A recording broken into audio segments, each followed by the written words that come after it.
All right. So imagine this. Your demo was perfect. Prospect loved everything. After the proposal, just straight up crickets, right? Like we all know this one story way too well. And why that happens, and that's just because you spoke the wrong love language. Um, and I say love language because we're gonna dig into that, right? So I want to introduce Rich's concept of buyer coding and it's treating sales like a love language, right? What if AI could ensure that you always speak the right buyer language when you take this type of coding and combine that together? And so that's really what we're going to explore today. And so, Rich, I'm excited to have you here. You're the current VP of Sales at Mason Hub. You Correct. are known for your hands-on leadership mentality and really, just like we were talking about before we started recording, simplifying the complex. Hmm. And that's led you to the light bulb moment of like creating buyer coding. And what that Right. concept is, after seeing these deals die despite perfect demos, perfect processes. And so tell us about that moment, man. Like when you realized you're like, hey, there's a connection here of why we're losing deals. And it's because we're speaking the wrong language. Yeah, it's interesting how it kind of came to fruition. I think through losses is where we typically find gold. And you know I, I want to go back to the original time that I was working a deal with one of my reps, and things were going really really well. As a matter of fact, the person that I brought in actually was a former VP of sales, right? So brought in, he was consulting, and I said, this is it, right? We've got an in. This guy worked the same role as me. He probably speaks my language, right? And all we need to do is, make sure that there's alignment across the board, and we're going to get this thing done, right? And um, he was very frustrated with the way that I was communicating to him, because I'm thinking he wants to move this deal along as bad as I do, right? And I really like scratched my head, and at one point, I think he had even communicated that he felt like this was being a little pushy, and it blew me away because I never, I come from a trained Sandler, right? Like it's very consultative. I've never considered myself a pushy person at all. And I wasn't even running quarterback on the deal. My rep was running quarterback. I was just there to assist, and so I really started thinking to myself, like, where did this go wrong? Like, and it started to really like pop up in my head that I think that I made the assumption that his persona was the same as mine. So therefore, the way that he wanted to buy was the way that I wanted to buy. And so when I started looking back into some of the psychology sales that I was learning, or I've learned in the past, and I started to think to myself, how do I make something that's really like difficult sound really easy to understand? Um, how do I take something that every single, like, everyone is focused right now on top of funnel. Everyone is focused on the tech and the AI and all of that, which I think AI marries really well with this. But I was saying, how do I simplify something that I think is as important to help you convert higher, which to me is probably the biggest outside of top of funnel, it's conversion, right? And how do I, assist people to make sure that they don't make that same mistake that I made? And that's really where the thought process, became. So I started off talking about love languages. Right. And I love this. I've read the book, The Five Love Languages. Right. So unpack that, right? What are the five languages of the buyer coding? Sure. And when you think about buyer coding as the buyer love languages, right? The reason that it's positioned that way is, if you go back, this book is what, 20 years old? Love languages. I don't Mm-hmm. know about you, but I try to use it in my marriage, right? I think I heard someone say love languages in a new Drake song, right? Recently, like, like this is still resonating, right? 20 years later. And people kind of live by it, right? And it's easy to remember. It's a simple process. So I said to myself, how do we create something that's going to resonate with people 20 years from now, 30 years from now, right? And so when we look at the buyer coding, it's very simple. It's very similar in terms of love language, which is, how do I identify, right, someone's buy language, someone's buyer coding early in the sales process, right? And as long as I understand the difference between the five of them, I can probe questions and clearly understand who I'm talking to throughout the court process, so that, as you said earlier, I'm meeting that customer where they want to meet, right? And so we've broken it down pretty simple. It's going to be easy to remember for a lot of people, and it's broken down into 5 simple people. And I'll break it down really quickly for you, right? The first one's going to be an analyzer. When you think about someone that's an analyzer, what do you think? You think that they're seeking confidence, right? You think almost over analyzing. Mm-hmm. You can think back to people that you've talked to before and how it involves so much checks and balances, right? And that's someone that you need to understand that is not going to buy unless you fit the bill in terms of the data and the things that they're analyzing, right? So that's one. The first thing that came to my Yeah. mind when you talked about the analyzer Yeah. is this is the person I've always caught myself going, so what are we really trying to solve here? Right. Right? That's the Exactly. analyzer, because like they're trying to actually understand in their brain what it is they're trying to solve. So connect on that one. Check. 100%. What's funny is, after this, you're going to start thinking about how you buy, how your wife buys, and everyone else buys. And you can nail someone almost every time and say, oh, okay, I can tell who that is, right? I'll get to who I am at the end here. But the second one's validator, right? The validator is a little bit different than the analyzer. The validator wants, external feedback, right? They're the ones that are going to most likely want to talk to references, right? They're the ones that are going to want to see, case studies. These are the people that are not, they don't want to be the first one to jump in the pool, right? They're And the ones that are, hey, can you share your logo garden with me? right. Exactly. You ever had one of those slides and no one cared about it, right? Like, But then you there's have, that one person that like everything they did was around that one slide. right? That's the Yeah. validator, right? The third one is a visionary. And so when you think about visionary, that's obviously someone that is, excited about product development. They're excited about where your company's going. They're excited about the history, the future, right? They're excited about kind of the way that the market sees you, right, in terms of recognition, and how their company or brand can align with it.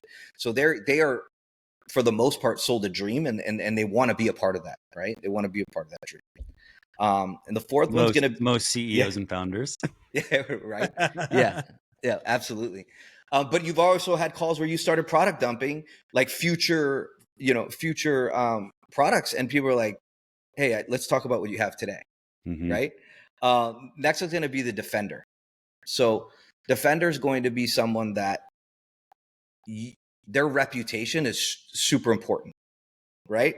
So this could be a director role, or it could be, a CFO, and they absolutely, the last thing they want on earth is to rock the boat, right? They're the ones that a lot of times tell you, oh no, things are fine. We're just exploring, right? And so you have to go into that, into those conversations and make sure you're probing the right questions and make sure that you identify that, hey, their biggest concern is change, right? They love And that so, status quo. exactly. That's your biggest Exactly. competitor in that one. Yeah. You got it. And the last one, that's me. I'm a closer.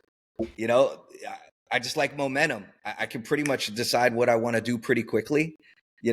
All the additional slides and the testimonials and all of that is helpful. But at the end of the day, I'm probably going to make the choice within my first few conversations with you. And we love those as salespeople, right? Those are, right. Those are the ones we want to talk to. But that's the mistake that I made, I think, with, going back to where this light bulb moment happened, is I thought this guy was like me because we had the same persona. And that's the big misnomer. We were taught personas. We believe that everyone has, as long as they have the same title, that they want to buy the same way. And no one's saying, hey, that's not how they buy. You've got to identify how they want to buy. Man, I love that breakdown. And because as you explained it, yeah, every single one I could connect with. I would have to say I'm the same. You say the closer? Yeah. I'm the closer. I'm What the about your fast wife? mover. It depends on what we're spending it on. Love her to death. Yeah. If it's bills, she's the analyst. Okay. If it's gifts, she's the visionary. Yeah. I'll put it that way. Okay. Which I think that, that's like everybody when it comes to like gift giving is too, right? And that, by the way, that's one of her love languages is like acts of service and gift giving. And I Got think it. it's also an important one to call out because people change, just like with love languages. Is like I've noticed that about myself. So very familiar with the actual love languages book. Right. And that is one thing that I've learned as I've evolved and grown is like, there are seasons where my love language actually changes. There's Right. probably seasons or environments that a buyer's put into where their coding actually changes as well. Right. Yeah. Absolutely. And one of the things that we teach, during the frameworks is there are going to be common, like buyer codes that go together. So there might be two Mhm. buyer codes that someone typically is, and then how to really identify and probe the questions and ask. But in most cases, most people, they're typically one more than the other. Yeah. So that's, yeah, absolutely. I think that, and people grow and people change, and how you position your product is going to a lot of times determine how comfortable they are. Right. Yeah. Exactly. So let's do a real world scenario, right? You mentioned that deal that you were assisting. So Hmm. as you reflect back, what were the lessons learned where you identified like the mismatches? Yeah, I think within our follow up, that's probably where there should have been, number one, more patience, right? Um, because our expectation was that things were going to move quickly, and they were not. The second thing I would say is if we should have been asking more questions around, you know, probing to see if that this person was truly a validator. Were they truly an analyzer? I think that was where the challenge was. And I think if you probe those questions, we would have provided information way earlier during the sales process, Mhm. therefore making them feel comfortable. And that's really what this is about, right? Like making the buyer feel comfortable, excuse me. And then that way the trust is built early on. And so I don't think that we had the trust, right? We were at the finish line thinking things were ready, but we didn't build the trust. I get that. Man, I'm thinking through and reflecting on all these different deals because it almost goes back, and this is why I get now that you and Stephen get along so well, Right. because he talks so much about go to network, but also about how the best reps are chameleons, right? 100%. And this is exactly that, right? This is taking mirroring to the next level. Right. And it's about not just mirroring tonality, but it's also about mirroring like what is their language and make sure we speak that language to them. Right. So I love that. It's fascinating, man. You're about to say Thank you. something. Go ahead. Yeah. I mean, even when you think about go to network and referrals, like why don't referrals close? Right. The relationship's there for the most part. The Because you trust give is them a not there for the standard most. packet. Yeah, you're selling them the way that you sell every other similar persona or every other process, right? And so I think that that's a key example of like even when there's a strong relationship or there's trust already there, if you're selling someone in a wrong buying style, right? You're Mhm. going it ultimately is going to push them away. That's true. So how have you implemented this in the organizations that you have ran? And the thing I love about when I speak to people who came up with the concept is because you have more scars and Right, you right. you learned a lot of the things of what not to do in order to figure out what to do. And so how do you implement this? Plain and simple, right? Like if I'm listening to this and I'm like, "Ooh, I love this." But like how do I actually start taking those necessary steps? What does that look like? Yeah, so at least for me, right, this was something that I built out and started sharing with my team early on, and still am, perfecting the process. I think if someone is interested down the line and wants to roll this out to their team, right, there will be collateral available, and um, you know, they can come to my LinkedIn and be able to find that. Obviously, I'm dropping a ton of information on it, recently. But yeah, I think the cool part is, and not to segue into the AI stuff already, but once the frameworks are built out, right? Once you truly understand the frameworks, you love the frameworks. This is an easy framework to plug into your AI, right?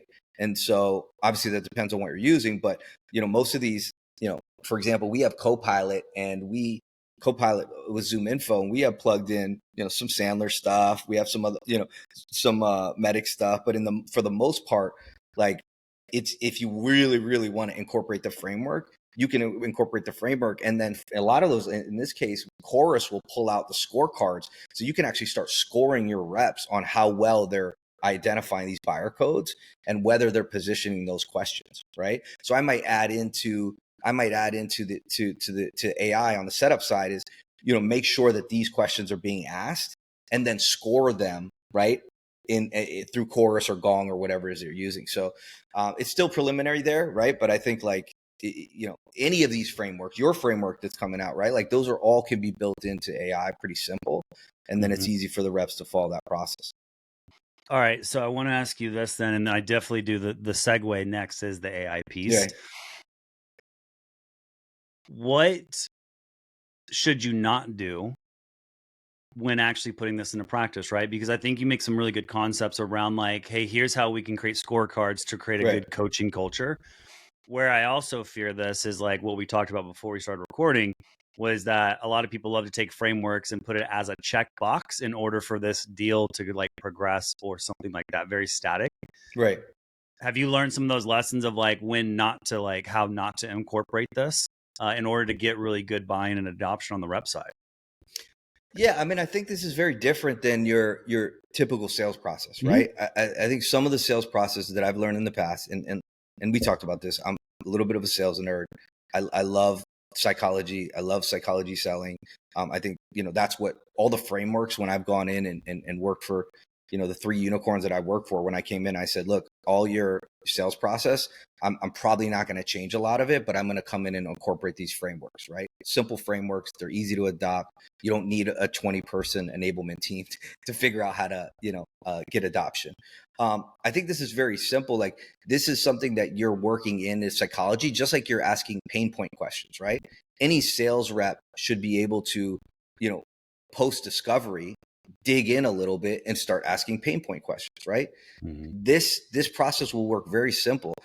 Over the course of the time that you're doing your discovery and you're doing your needs analysis and your pain point questions, these are just pointed questions that'll help you determine which way, right? Which fork in the road you're going in terms of your buying process.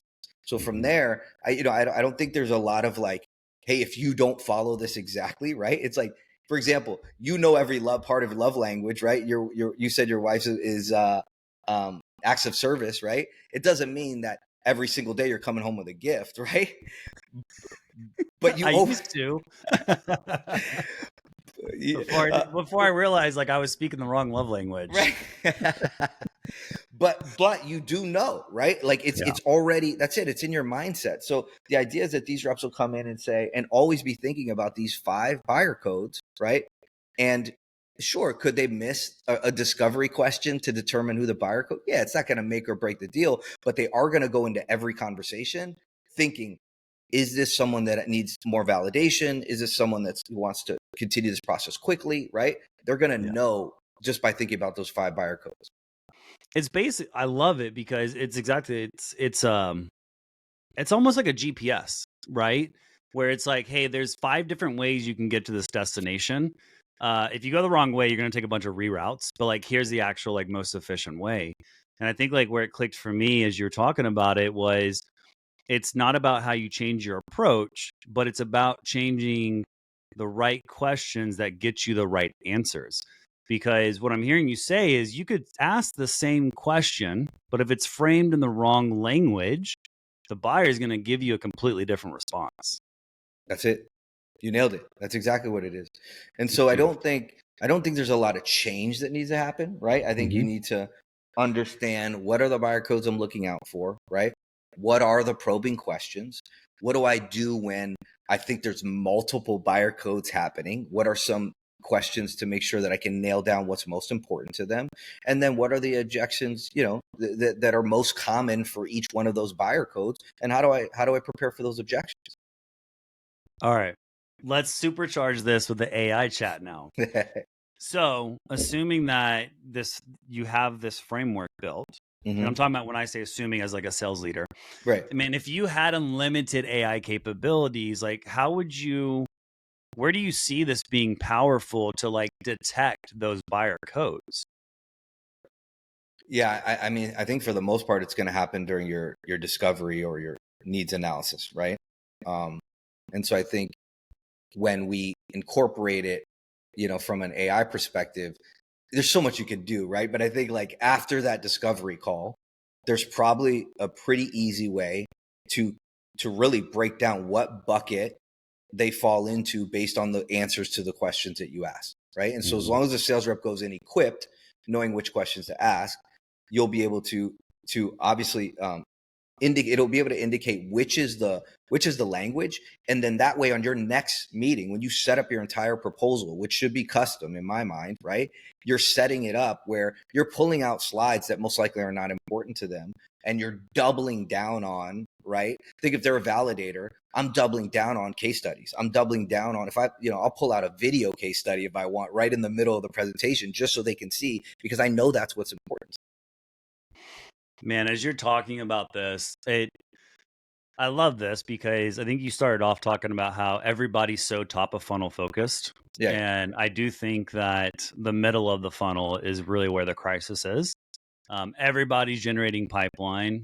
We'll see how good of quality that pipeline is. Right. But I still think, though, the middle of the funnel is where I think technology and AI has allowed us to meet our buyers where they're at with buying signals. But that's still just the beginning. Right. You still have to keep their attention, provide value throughout that conversation. And it's almost like, as you're talking about this, I'm like thinking through, like, what does my ICP deck look like now? And it's like, this is our ICP. These are our buyer personas. And these are the love languages. Right. Because to your point, man, you can probably pick that up based off of keywords used in their emails. You can pick that based off of keywords used in a Zoom recording. You can probably pick that up off of like common questions that they ask, because there's correlation to where like, hey, they keep asking about these questions. They are most likely this buyer code. So here's some suggestions on how to change your conversation, your pitch deck. I see it. Yeah, I see it. I think that's why I said there's so much you can do, right? Because we are using AI, linearly from the beginning of our sales process all the way to close.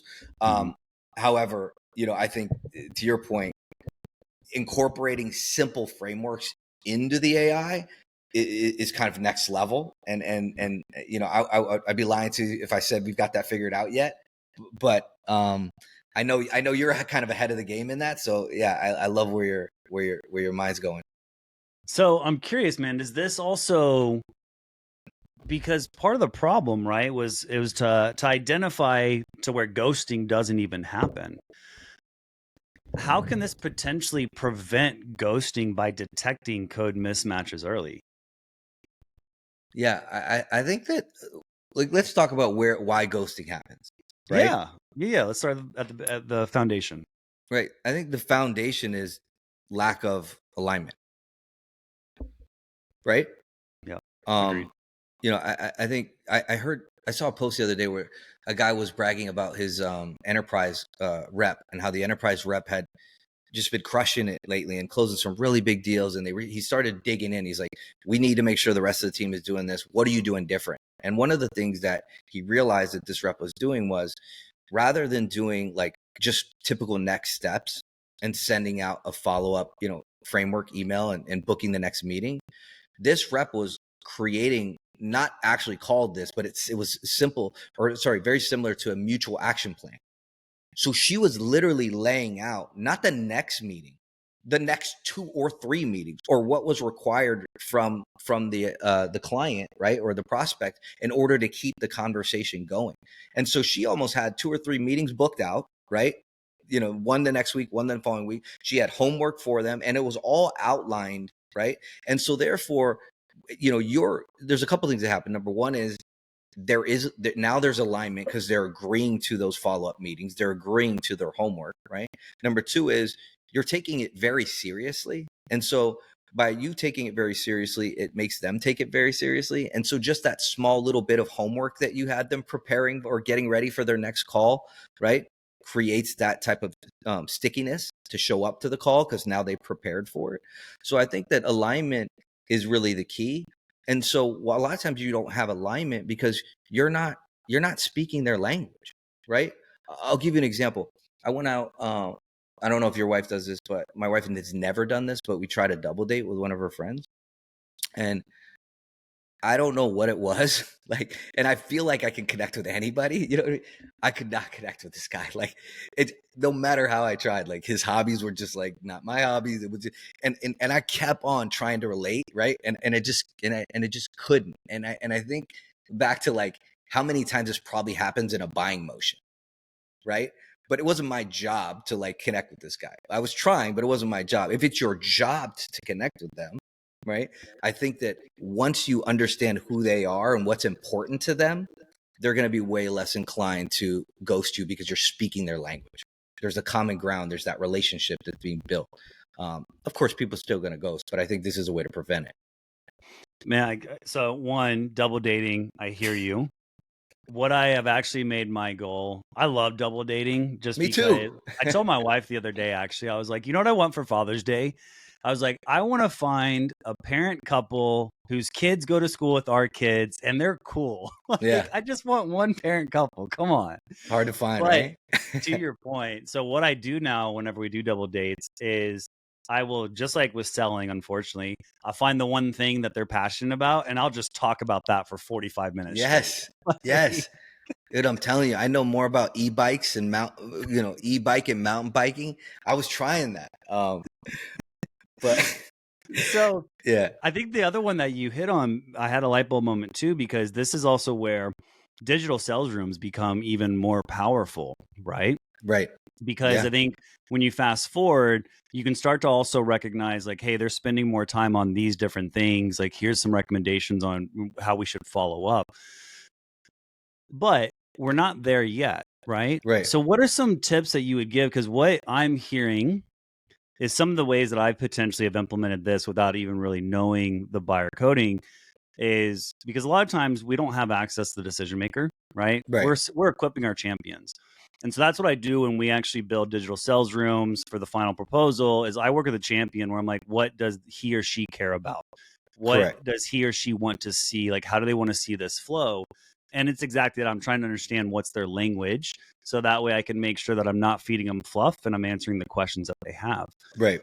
So what are some recommendations you would give to anybody listening on here is like, hey, here are 5 questions you should be asking your champion to better understand how to make sure that you're creating that alignment to where that ghosting doesn't happen. You're making me give all the good stuff away. Oh shit, my bad. Next time. That's right. On the next episode. No, yeah. I mean, listen. I think that's the key, right? Is that you are asking those questions and asking the right questions and determining it.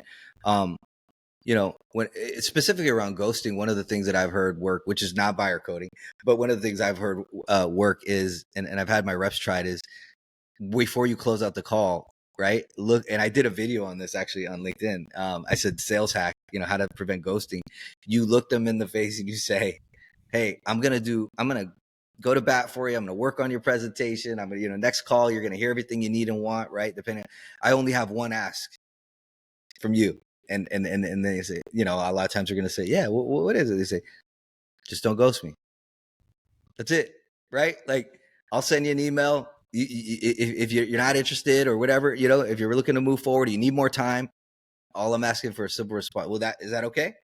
Right. Mm-hmm. And 9 times out of 10, they'll laugh at it and they'll say, you know what? I'm not going to ghost you. Right. But yeah, I don't want to give all the way, all the good stuff on the buyer coding stuff, but yeah, it's just about identifying and then make sure you have those questions lined up.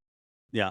It's I was laughing because I was like, well, we're closers. I would be the first one to be like, nah, I'm not going to ghost you because I would just tell you right now, we're not going to have another meeting. Exactly. And that's a slippery slope too, because you want to do it and still remain indifferent. Right? Like you don't want to come off like you need it. But I think, if you're someone that's happening to a lot, you probably aren't missing alignment. And this is a good way to kind of get aligned. So let's fast forward then, right? Because obviously you've got some fun stuff that's coming out. I'm definitely eager and excited to read more and learn more about it. let's look a couple of years out. I wouldn't even say 5 years because things change so fast right now, like 6 months, 12 months. But paint the picture. How does sales change when every rep has an understanding and training of the buyer coding plus that AI enhancement behind it? Like what does that look like? So the goal is to connect faster, right? And that's really the key. If you can determine these things on the front end early in the conversation, you connect faster. And so I think the outcome for someone that understands these things is the same outcome as someone that truly understands the love languages in their relationship, right? You tend to press on those things. You tend to pay attention to those things. Everything you really say or everything you do, there's intentionality, right? My example is, my wife is physical touch. Man, I'm rubbing the feet every night. You know what I mean? It's just what I do. It's almost like an instant thing. She doesn't have to say anything. There's just an immediate connection, right? Well, imagine if you could connect with customers on that level so quickly because you understand who they are. The outcome is higher conversions. The outcome is time to revenue shrinking, right? Duration, these deals getting closed faster because you created that connection early on. The same outcome and why go to network is so popular right now, because you can convert faster. They're typically higher value deals. The conversion is better. It's simple, right? You will have these same type of outcomes if you can just connect faster. Mm-hmm. And so I would say 2-3 years from now, or wherever, like a year from now, if people really start to apply this and understand it and think about it every time they're on I tell you right now, Heath, it's my favorite thing to do is jump on a call and sit back and like watch my rep go through it and be like, validator, right? Like I love it. Like, and I'm trying to figure it out as quick as I can. And I'm hoping that my reps are asking the right questions. And if they're not, I'll jump in and ask, try to ask the right questions. But to me, it's cracking the code. That's why we call it buyer coding. You crack the code to a safe, you get as much as you want out of it. And I think that's what's going to happen. I completely agree, right? It's like, it's almost kind of, I always use the phone test where I'm like, if you cannot pick up the phone and either call or shoot a text message to like your champion or decision maker, and you're like in a stage 3, you have not connected with them. Absolutely. Like that is my main channel communication when a deal is like, when we're aligned that there's a problem here that we're going to solution towards, I should be able to pick up my phone and text you and just be like, hey, let's sync up for 5 minutes, right? Right. It's exactly that, right? It's like, if they're not willing to actually like talk to you on the phone, you really think you've like uncracked that code? I'm Right. gonna call BS if you tell me you have. Absolutely. I look at everything on a scale of 1 to 10, right? Yeah. And so for example, my CEO will say, what do you think we're going to do? You think we're going to close this deal? And if they've got that type of connection, cell phone, texting, my confidence level goes immediately up to an 8, because I understand that how important that trust is. Yep. I It's kind of was going to say one more thing. My least favorite thing that I hear from a rep is they like me. Have you ever heard that? Like when you get off a call, hey, how'd the call go? They liked me. Well, that's not what I'm looking for. I'm looking for you to establish trust with that buyer. I hope they liked you, right? Yeah. But establishing trust and making that connection is the most important. Man, you hit another one, and I love that you love the psychology piece, because that's if I could go back to college, I would have double majored and added psychology in there, because that's all sales is, right? Yeah. Like, I nerd out on that all day, how our human brain works. And you hit a really good point, and it almost feels like this also would help unlock confidence in our reps as well, because they actually are able to understand and relate that they're on the same playing field. I feel like I tell this too often to reps, where I'm like, your time and energy is just as important as our customers' time Right. and energy. But for some reason, we don't treat ourselves that way. Right. And as we're having this conversation, I'm like, is that because there's a potential misalignment on the buyer code, right? Right. We're actually speaking a foreign language to them, but we're thinking like, why don't they connect the dots here? Right. Well, it's also because everything we were trained about persona-based selling is really only the surface, right? And I think that's the big comparison that I continue to make, is like, one CFO could be absolutely a closer and want momentum and want to move quick and make a decision. One CFO could be a validator, and it's going to take you longer. You've got to show, right, the right data. You've got to show the right case studies.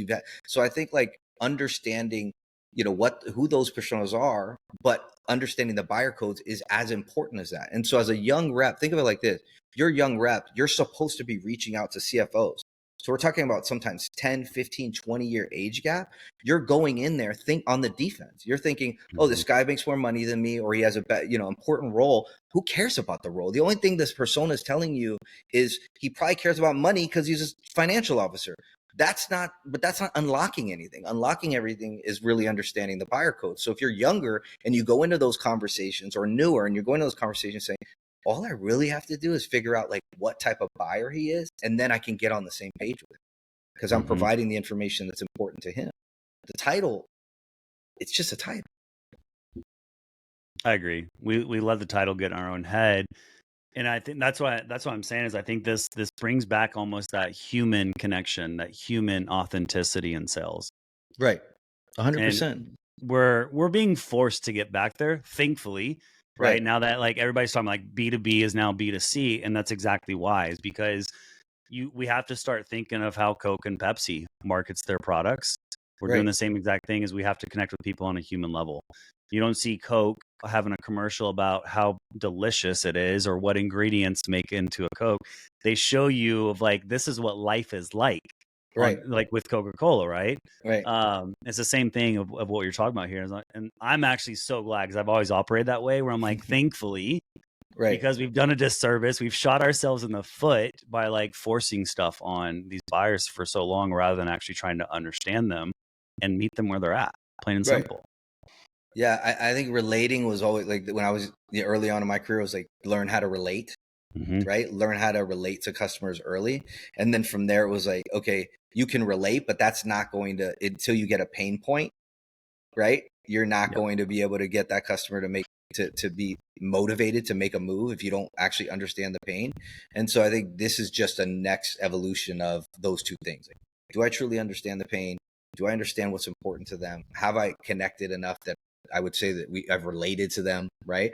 And it's just the psychology of it all. Man, so what's the biggest transformation you see coming? Not even around like, this is just kind of taking a step back, right? Is like, I love this conversation that we had around buyer coding, and I think this plays into the bigger picture. And so what is that biggest transformation that you see coming right now in the market? The two things that I've kind of been betting on or talking a lot about, and it's funny, we met on LinkedIn, so I think it's good to bring up, LinkedIn and social selling. I believe that a business development manager or a business development rep that can turn into a manager and manage top of funnel. And when I say manage it, like can handle the outbound motions, can handle, someone that has in 2024 been able to actually get meetings, right? But also content, and put out enough content, be good at those are going to be $250,000 jobs, right? So I think BDR manager, $250,000 like minimum. And then I think content creators, right? Content creators that are going B2B, that know how to create, know how to edit, right? And can be the face of a brand, right? Like similar to if a CEO is doing posting and all of that, like take that CEO junior, right, aspect. Those are going to be the two most sought after roles next year. And if you know how to, like, it's not even a question. And if you better know how to use AI, because if you know how to use AI and those two roles, it's going to be those two roles on steroids. Yep. I agree. Sorry. Thought my phone was on silent. That's my bad. More editing for you. I know that is true. Man, I completely agree. It's actually something I really, there's two things that I actually start to look. Do what? No, I'm saying, I'm curious what you think. Oh, there's two things that I actually start to look for, especially when I think about the future of like what the future rep looks like. I think number one, let's talk about leaders. I think as revenue leaders, and I say revenue leaders because marketing, sales and marketing and customer success is becoming one blended motion, right? And so I think That's the first I've heard that. Sorry, that's the first I've heard marketing. That's HubSpot came up with that one, man. Really? That's a HubSpot. Yeah, I got Damn, to give that's that to good. HubSpot. I did not make that up. That they coined that phrase. And That's that's really basically good. like, because they were one of the first ones to really, I mean, what HubSpot did was they unlocked PLG, Right. and they did that by being able to combine marketing and sales. They called it marketing. Right. I like it. But I think that the revenue leader is transitioning to where it's not just about sales, it's about the full revenue cycle. I also believe as a revenue leader, you have to have a brand. Your name is your brand, and it is going to be considered, I think, when future employers are going to look at hiring that next VP. Right. I think for the rep, two things is, yes, social selling is, again, as a rep, your name is your brand, and you should be building that brand. Mm-hmm. I think it's also a way that buyers are now validating, are you just trying to sell me something, or is this like do you actually understand my industry? Are you actually passionate about the problems that I'm trying to solve? Because I'm probably going to go check out your LinkedIn, and if I see that you're not even posting anything, I'm like, well, what does this person actually know? Right? Right. That's just Exactly. the generation of this market that we're moving into. Yeah. So I agree completely with what you're saying on that transformation. And this is what gets me excited and why I talk about it a lot, where I'm like, the people complaining or being concerned about AI taking their job. But I'm like, you need to be more worried about the person that is learning all that AI, because when this is done right, you are unlocking that person to be able to 10x their potential. Right. Not by being able to work harder, not about working smarter, but it's about unloading and being able to prioritize your time to actually focus on the things that matter. Right. I think AI and technology is going to continue to give us the right direction. We started off with the love language, right? It's like, here's 5 directions to get that destination. Right. And technology is going to be great at telling us this is the best direction to take.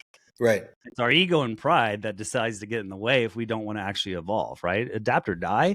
Yeah. This is Darwinism at its greatest right now in this market that we're in, man. Yeah, and no, so I agree. I actually saw your post on that, and I couldn't agree more. It's there to complement, and the people that are really studying it and digging their heels into it and learning now.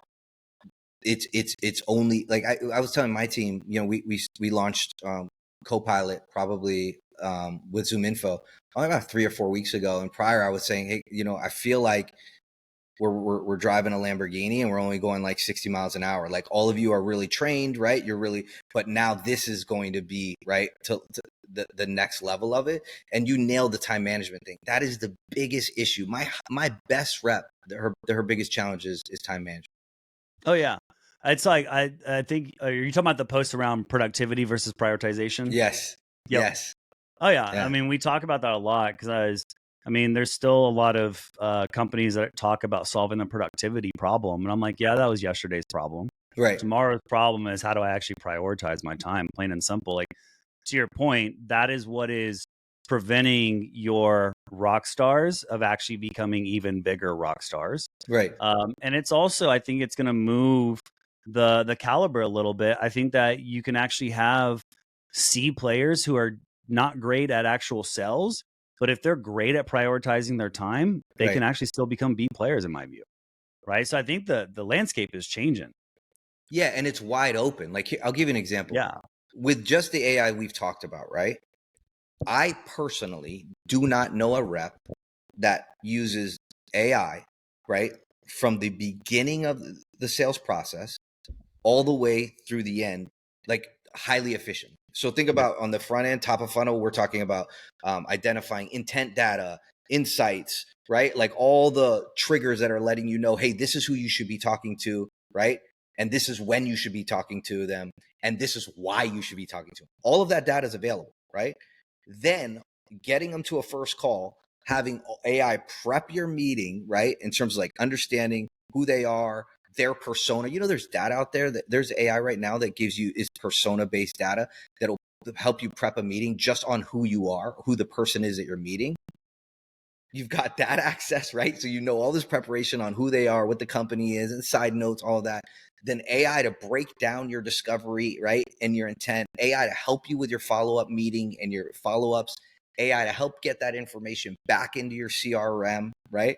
and then ultimately scoring out everything through video and preparing your next closing meeting through AI. I don't know anybody doing that. Like, but it's all available. I know reps doing some of it, right? So imagine if you could do that at a high level, how much more productive you would be. Oh, I completely agree. I mean, that's for Mixmax, that's really how we're trying to solve for next best action. Right. Right. And to your point, everybody is solving for the first part of the action, which is just getting the first meeting, understanding the person for the first meeting.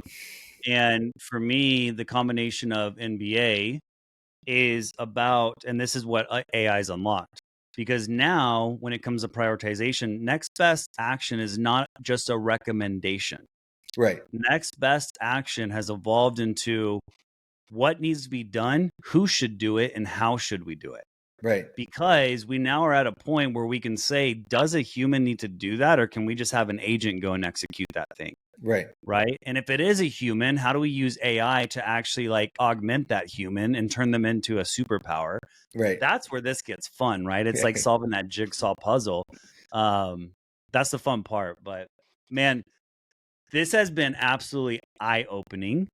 I want to give you a chance real quick, is like, if there's 3 things that anybody listening to ignored everything else that we said, which most probably will, what are those 3 things that you want the listeners to take away?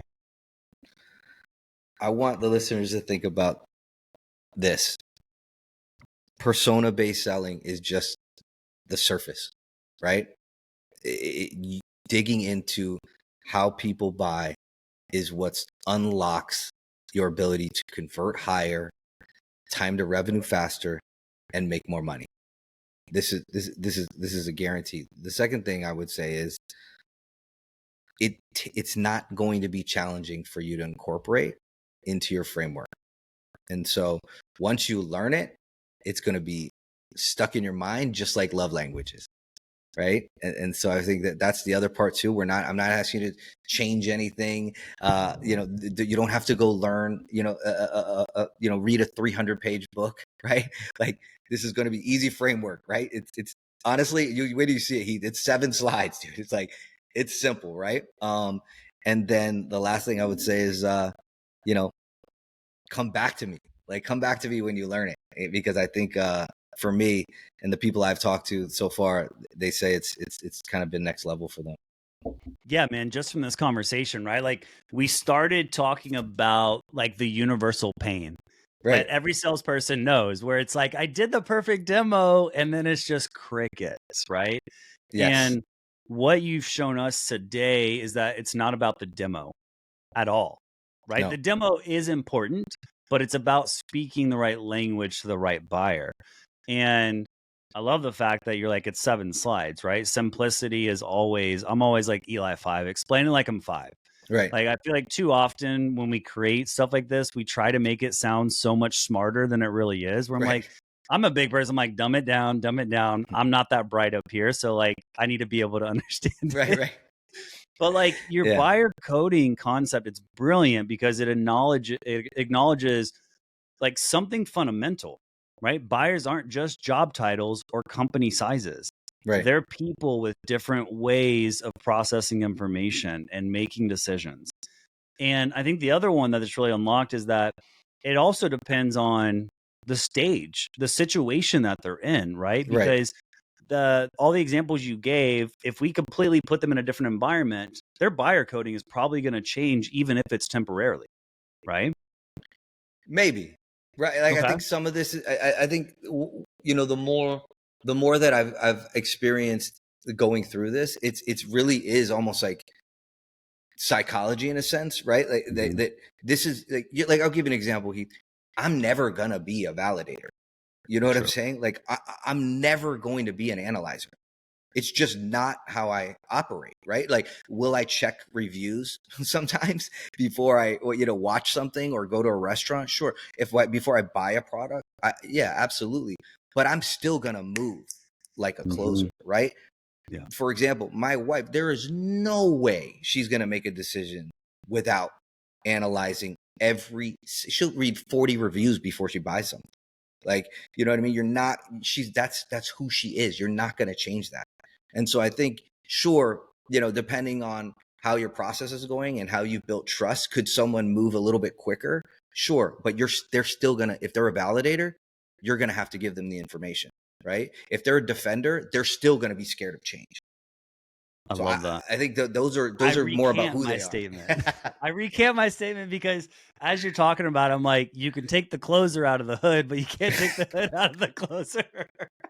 It's not gonna happen. And the crazy part is we've been vibing, so I didn't even want to challenge you on that one, but I had to. Like, Yeah. no, I think you No, are it makes who you complete are. sense. Yeah, Because even if you changed my environment, I'm still going to ask the same type of questions. I right. might be forced to move a little bit faster if I'm not a closer, but if I'm a validator, maybe my timeline has changed, but the questions I ask are not going to change. So you challenged that beautifully, my man. Yeah, appreciate that.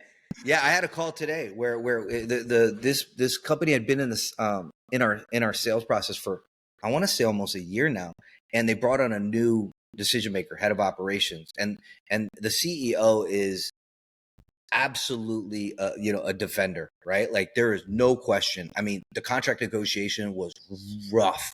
Like, he wanted to make sure everything was covered, right? Like, plus some. And we met recently with the new decision maker. She's the operations person, so she's very, like, you would think operations is going to be very analytical. Nope. She gets it. She wants to move quickly, and it was such a pleasant surprise. I was like, oh, okay, this is going to be a complete different sales process than when we went through with the CEO, right? Yep. And it just Yep. like, it's light bulb moments are going to continue to happen. I think Dude, after this. I completely agree. And like what excites me more is about this conversation and how AI can just take this to the next level and really transform this art into science. Yeah, Right. Like that is the beauty of it. And so I want to close it out this way. So, like for everybody listening, here's my challenge, right? I say take one deal you're working on right now, step back, ask yourself what's their buyer code?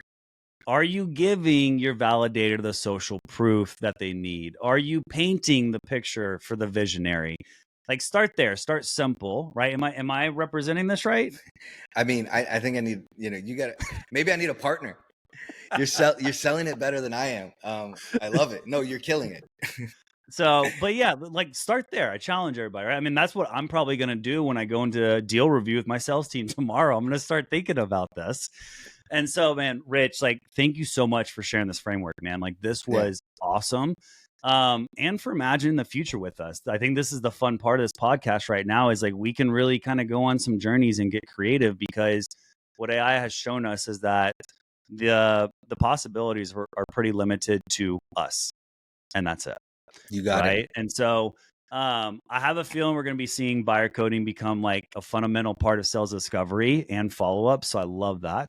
Appreciate that. For Mixology, my name's Heath Barnett. Remember, in sales, like in mixology, it's not about having the best ingredients. It's about knowing exactly how your customers like their drink. So until next time, keep Perfect. mixing, keep selling, and most importantly, keep speaking your buyer's language. Thanks. Love it. Thanks for having me on, Heath. Appreciate it, man.